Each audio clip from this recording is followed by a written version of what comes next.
খলিফাতুল মুসলিমিন আমিরুল মুমিনিন হযরত ওমর, ওনার অভ্যাস ছিল রাতের অন্ধকারে তিনি জনগণের হালত দেখার জন্য তিনি মাঝে মাঝে বের হতেন। এত বড় বাদশা, অর্ধ পৃথিবীর শাসক, সন্তানকে বিয়ে করাবেন ছেলে, নাম হলো আসিম। আসিমকে বিয়ে করাবেন, উপযুক্ত একটা পাত্রীর সন্ধান খুঁজেন। চাইলে তিনি বিভিন্ন দেশের রাজকন্যার জন্য নিজের ছেলের প্রস্তাব দিতে পারতেন, কিন্তু না, ইতিহাস দেখলে আমরা দেখি রে যুবক, খলিফা ওমর কিন্তু নিজের ছেলের জন্য কোন রাজকন্যা খোঁজেন নাই। আসিমকে বিয়ে করাইছেন একটা এতিম, গরিব, অসহায় একটা দুধওয়ালির মেয়ে। রাতের অন্ধকারে আসলামকে সাথে নিয়ে বের হলেন, জনগণের হালত দেখার জন্য তিনি বের হয়েছেন। দেখতেছেন, খুঁজতেছেন, দেখতেছেন। এই অবস্থায় শেষ রাত ঘনিয়ে এসেছে, ফজরের আজানের টাইম কাছে গেছে। আসলাম বলতেছে, হযরত, সারা রাত আপনি এইভাবে হাঁটছেন, ঘোরাঘুরি করছেন, বিশ্রাম নেন, একটু বিশ্রাম নেন। হযরত ওমর তিনি একটা ঘরের দেয়ালের মধ্যে হেলান দিয়ে একটু বিশ্রাম নিতেছেন। ওই অবস্থায় তিনি কানটা পেতে শুনতে পেলেন ঘরের ভিতরে দুইজন মহিলার আওয়াজ। দুইজন মহিলার আওয়াজ তিনি শুনতে পেলেন। তাদের আওয়াজে তিনি বুঝতে পারলেন তারা মা এবং মেয়ে। মেয়ের কথা চলছে। হযরত ওমর তিনি তার কানটা আরো খাড়া করলেন, কি নিয়ে তাদের আলোচনা, কি নিয়ে তাদের কথাবার্তা। হযরত ওমর একটু লক্ষ্য করে শুনতে পেলেন, মা ডাক দিয়া মেয়েকে বলতেছে, মা রে, ও মা, রাত থাকতে থাকতে, অন্ধকার থাকতে থাকতে তুমি দুধে পানি মিশাও। মায় মেয়েকে বলতেছে, মা, অন্ধকার থাকতে থাকতে দুধে একটু পানি মিশাও, দুধের পরিমাণটা একটু বাড়বে, তাহলে আমাদের একটু বিক্রি করে পয়সাও বেশি আসবে। দুধে যদি পানি মিশানো হয় তাহলে পানিটাও দুধের দরে বিক্রি হয়। আমাদের সমাজে এমন দুধে পানি মিশানো লোক আছে কি কোন? আমাদের সমাজে এমনও মানুষ আছে, হুজুর আমরা দুধে পানি মিশাই না, তো দুধে পানি মিশানো হারাম, আমরা দুধে পানি মিশাই না, তো কি করেন? পানির মাঝে দুধ মিশাই। এই হলো চালাক্কা বাঙালির কথা। হযরত ওমর ফারুক রাদিয়াল্লাহু তাআলা আনহু তিনি শুনতে পাচ্ছেন মেয়েকে মা বলতেছে, মা, অন্ধকার থাকতে থাকতে তাড়াতাড়ি দুধে পানি মিশাও, দুধের পরিমাণ বাড়ুক, কিছু পয়সাও বেশি আসবে। আওয়াজটা হযরত ওমরের কানে আসা মাত্রই তিনি আরো সতর্ক হলেন। তিনি তো এই সমস্ত বিষয়ে খোঁজার জন্যই মূলত রাতের অন্ধকারে ঘুরেন, কোথায় কোন দুর্নীতি হয়, কোথায় কোন অনিয়ম হয়, কোথায় কোন জুলুম হয়, কে কোথায় কি করে। কারণ রাতের আধারে মানুষের আসল চরিত্র ফুটে উঠে। মানুষের সামনে তো বহু চুর বাটফারও মুখোশ পরে ভালো মানুষ সাজে। মানুষের চোখের আড়াল হলে নিরিবিলি যার চরিত্র ভালো, সেই হলো মূল সঠিক চরিত্রের অধিকারী, তার চরিত্রই ভালো। আর নিরিবিলি একাকী যার চরিত্র খারাপ, সে আসলেই চরিত্র খারাপ। মানুষের সামনে ভালো সাজার বহু পথ, বহু সুযোগ ওপেন থাকে। মুখোশ পরে সমাজের বহু চুর, বহু ডাকাত, বহু সন্ত্রাসী ক্ষমতার মসনদেও বসা থাকে, ভালো মানুষের মুখোশ পরে। এজন্য রাতের অন্ধকার মানুষের আসল চরিত্র ফুটায় তোলে। হযরত ওমর রাতের অন্ধকারে তিনি জনগণের হালত দেখতে বের হতেন গো। বের হয়েছেন আর শুনতে পেলেন মায় বলতেছে, মারে অন্ধকারে থাকতে থাকতে তুমি দুধে পানি মিশাও।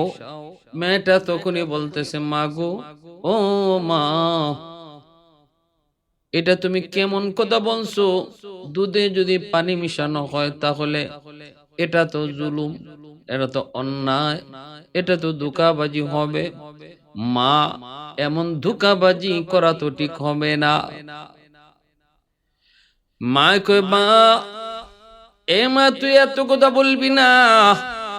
ধোঁকাবাজি হয় কি না হয় আমি কম বুঝি না। তোমার বাবা দুনিয়াতে নাই, এতিম। এতিম সন্তান লইয়া আমি মা বড় বিপদে আছি রে। আমি একজন অসহায় মা, কেমনে তোমাকে পালবো, কেমনে সংসার চালাবো, হিমশিম খাই। আমাকে এত তুমি ধোঁকাবাজি আর ফাঁকি বাজির ওয়াজ কইরো না। মা, এই কথা বলবি না, যা বলছি তা কর। অন্ধকার থাকতে থাকতে দুধে পানি মিশাও। এমনি মেয়েটাই বলতেছে, মা গো, রাতের অন্ধকারে যদি আমরা পানি মিশাই, উমরের কাছে জবাব দিব কি? খলিফাতুল মুসলিমিন উমর, তিনি তো এরকম কাজ নিষিদ্ধ করেছেন এবং হাতে নাতে ধরতে পারলে উচিত শিক্ষা তিনি দিবেন। মাগো, এমনটা কি করা ঠিক হবে? মাই কইতেছে, মারে তুই তো দেখি একটা বোকা। রাতের অন্ধকার ওমর কোত্থেকে দেখবে, কোত্থেকে শুনবে? এখন ওমর আসবে কোত্থেকে? মেয়েটাই কই, মাগো, ওমা, রাতের অন্ধকারে ওমর যদি নাও দেখে, ওমরের চোখে তুমি আমি ফাঁকি দিতে পারবো, কথা ঠিক, কিন্তু আসমানের মালিক রে কেমন করে ফাঁকি দিব? ফাইনাল্লাহ, ফাইনাল্লাহ, আমার আল্লাহ রে আমরা কোথায় রাখবো? এই কথাটা বলা মাত্রই মেয়ের কথা শুই না মাও আল্লাহ পাকের ভয় অন্তরে ঢুকে পড়ল, নীরব হয়ে গেল, নিস্তব্ধ হয়ে গেল। মাও আর চাপাচাপি করলো না। দুজনের ভিতরে আল্লাহর ভয় ঢুকে পড়ল। হযরত ওমর কথাগুলি শুনলেন। শোনার পর তিনি আসলামকে ডাক দিয়ে বলতেছেন, আসলাম রে, চল মদিনায় যাই, কিন্তু বাড়িটা একটু চিনে রাখবি। আমি দুর্বল হয়ে পড়েছি, আমি অসুস্থ হয়ে পড়েছি, বয়স্ক হয়ে পড়েছি, হয়তো সবকিছু ইয়াদ থাকবে না, ঠিক থাকবে না। এরে আসলাম, বাড়িটা তুই ঠিক করে রাখবি, মনে রাখবি, ইয়াদ রাখবি, আগামীকাল সকালবেলা যেন আমাকে আবার নিয়ে আসতে পারো। সকাল হইতে না হইতে ওমর আসলামকে ডাক দিয়ে কই, আসলাম, চল আমাকে ওই বাড়িতে নিয়ে চল। ওই বাড়িতে এসে হাজির। এইবার আসলাম ডাক দিয়ে বলতেছে, আমিরুল মুমিনিন, এই সেই বাড়ি। তিনি দরজার সামনে যে নক করলেন, মহিলা তো বই অস্থির, খলিফাতুল মুসলিমিন আমিরুল মুমিনিন ওমর আমার দরজার সামনে। জানি না গো, কি জানি গো, কোন মামলায় ফেসে গেলাম। হযরত ওমর ডাক দিয়ে বলতেছেন, মাগো, ভয় পাও না, ভয় পাওয়ার কোনো কারণ নাই। গতকাল তোমরা মা মেয়ে যা বলেছ, যা নিয়ে আলোচনা করেছ, দুধে পানি মিশানো নিয়া, সব কথা আমি ওমর নিজের কানে শুনছি। মহিলার দিলের ভিতরে পানি নাই, কলিজায় পানি থাকার কথাও না। মহিলা নিজে তো জানেন ওমরের ব্যাপারে কি কথা হয়েছে। মেয়েটা বলছে, রাতের অন্ধকারে ওমর না দেখলো আল্লাহ দেখবে। আমি বলেছিলাম, ওমর কি রাতের অন্ধকারে আমাদের ঘরে এসে বসে রয়েছে নাকি? তুই যে বললি ওমরে দেখবি। এই কথাগুলি যদি ওমর শুই না থাকে, তাহলে আজ আমার উপায় নেই। মহিলার কলিজায় তো পানি নেই, বয়ে অস্থির, বারবার শুধু মাপ চায়। আমিরুল মুমিনিন খলিফাতুল মুসলিমিন, মাফ করে দেন, আমার ভুল হয়েছে, মাফ করে দেন, ভুল হয়েছে, মাফ করে দেন। খলিফাতুল মুসলিমিন হযরত ওমর বলতেছে, মা, আমার কাছে মাপ চেয়ে লাভ নাই, আল্লাহ পাকের কাছে মাপ চান, আল্লাহর কাছে তওবা করেন। আর মেয়েটা কোথায়? মেয়েটার একটু সামনে আনেন। মেয়েটাকে কাছে আনলে হযরত ওমর বলতেছেন, আপনার মেয়ের নাম কি? বলে, নাম জয়নব। কয়, আমি যদ্দূর খবর নিয়েছি আপনার মেয়েটা অবিবাহিত, এখনো বিবাহ হয় নাই। আমি নিজের কানে শুনেছি আপনার মেয়ের দিলের ভিতরে কি পরিমাণ আল্লাহর ভয়। আমি নিজের কানে শুনেছি তার কলিজায় তাকওয়া কি পরিমাণ, আল্লাহ ভীতি কি পরিমাণ।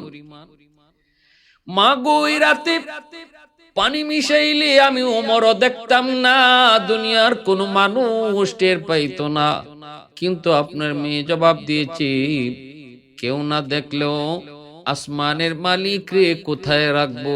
ফাআইনাল্লাহ, আমার আল্লাহ তো দেখবেন। এই কথাটা শুধু এমন একজন মানুষের পক্ষেই বলা সম্ভব যার দিলের ভিতরে আল্লাহর প্রেম, যার দিলের ভিতরে আল্লাহর ভয়।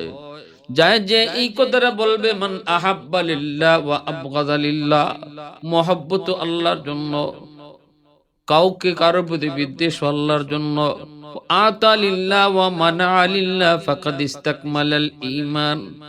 অতএব আমি সিদ্ধান্ত নিয়েছি, আমার ছেলে আছে, আমি সাথে নিয়ে এসেছি, ছেলেকে বিয়ে করাবো, উপযুক্ত মেয়ের প্রয়োজন।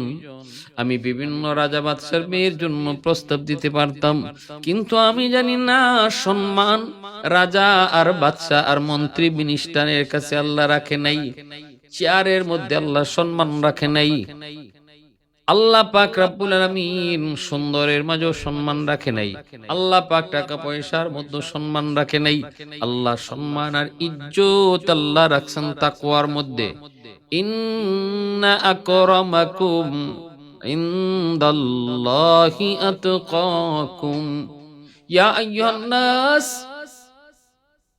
ইন্না খলাকনাকুম মিন যাকারিন ওয়া উনসা ওয়া জাআলনাকুম শুউবান ওয়া ক্বাবাইলা লিতাআরাফু ইন্না আকরামাকুম ইনদাল্লাহি আতকাকুম।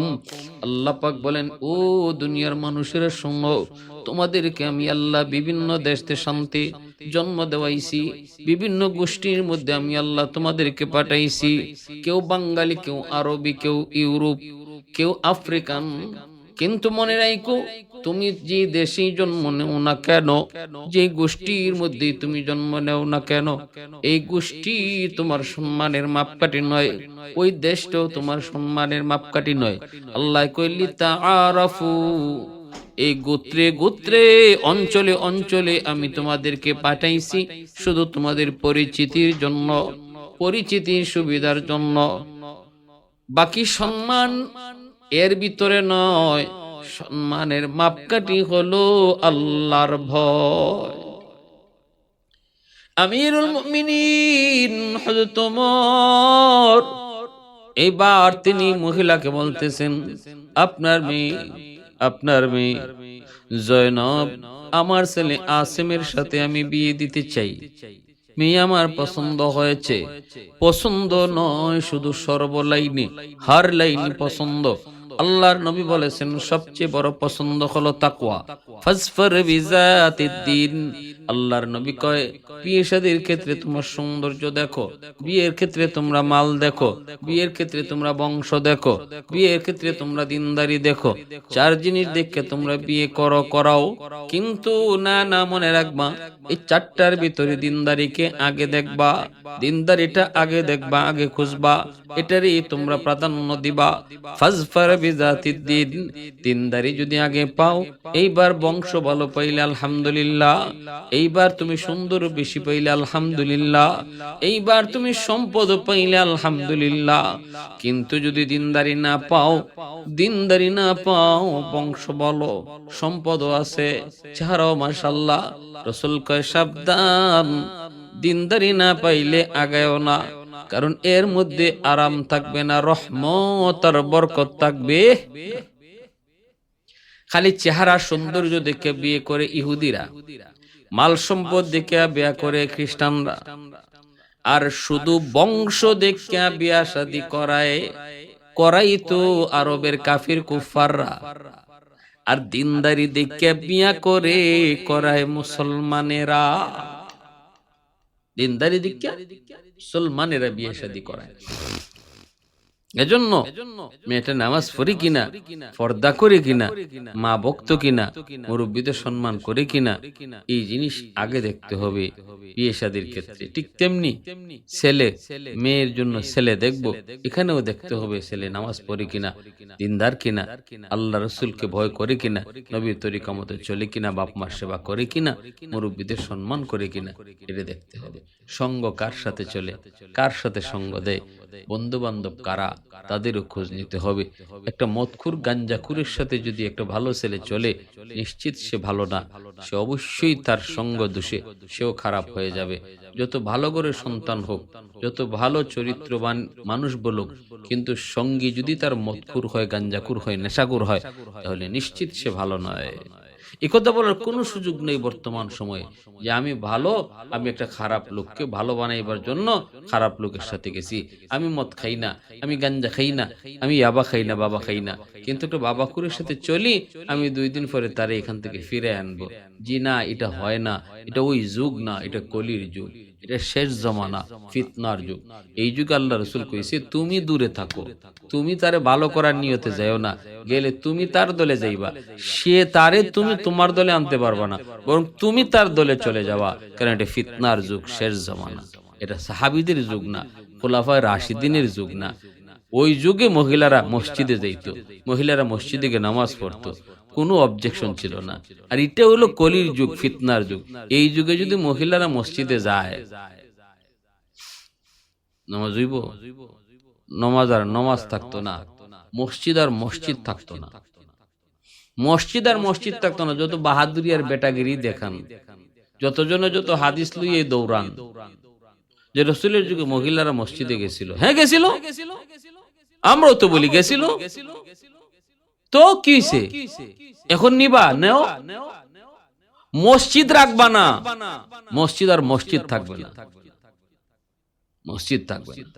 এজন্য আম্মা জান আয়েশা সিদ্দিকা রাদিয়াল্লাহু তাআলা আনহা বলছিলেন, রাসূল যদি উনার জমানার কথা উনি বলছেন, আল্লাহ রাসূল সাল্লাল্লাহু আলাইহি ওয়াসাল্লামের ইন্তেকালের বহু বছর পরে আম্মা জান আয়েশা সিদ্দিকা রাদিয়াল্লাহু তাআলা আনহা তিনি বলেন যে আমি যা দেখতেছি, উনি বলতেছে যে আমি এখন নিজের চোখে যে যুগ দেখতেছি, যে সময় দেখতেছি, এই সময় যদি রাসূল জীবিত থাকতেন, তাহলে আল্লাহ রাসূল মহিলাদেরকে নিশ্চিত কঠিন ভাবে বাধা দিতেন মসজিদে যাইতে, কঠিন ভাবে বাধা দিতেন।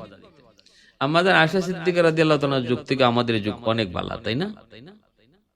ওই যুগ থেকে আমরা অনেক ভালো হইছি না অনেক খারাপের দিকে গেছি?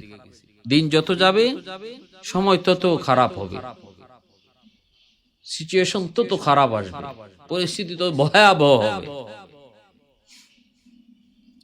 খলিফাতুল মুসলিমিন আমিরুল মুমিনিন হযরত ওমর এইবার তিনি বলতেছেন, জয়নবকে আমার বড় পছন্দ হয়েছে, আমার ছেলে এই যে সাথে আছেন, আপনি বলেন আপনার মেয়েকে বলেন জয়নবকে আমার ছেলেকে সে পছন্দ করে কিনা। আর আমি আমার ছেলেকে জিজ্ঞেস করেছি, আসেম বলেছে জয়নবকে তার পছন্দ হয়েছে। জয়নবকে বলেন আমার ছেলে আসেমকে সে পছন্দ করলো কিনা। উপস্থিত সবার সামনে দেখা দেখি হয়ে গেল। জয়নব তিনিও চোখে চোখ রেখে তিনি তাকায়া মুস্কি হেসে দিয়ে বললেন, আলহামদুলিল্লাহ, আমারও পছন্দ হয়েছে। ভাইরা বন্ধুরা, কত সুন্দর বিবাহ, এই বিবাহ হয়ে গেল। হযরত আমিরুল মুমিনিন ওমর চাইলে তিনি পারতেন উঁচু থেকে উঁচু বংশে বিয়ে করাইতে, কিন্তু তিনি ভালো করে বুঝতেন গো, তিনি তো আমার নবী, মায়ার নবীর হাতে গড়া সাহাবী, সাহাবায়ে কেরাম তারা আল্লাহ পাকের কথা, যেই কথা ছিল ইন্না আকরামাকুম ইনদাল্লাহি আতকাকুম, এই কথার উপর 100 তাদের ইয়াকিন ছিল।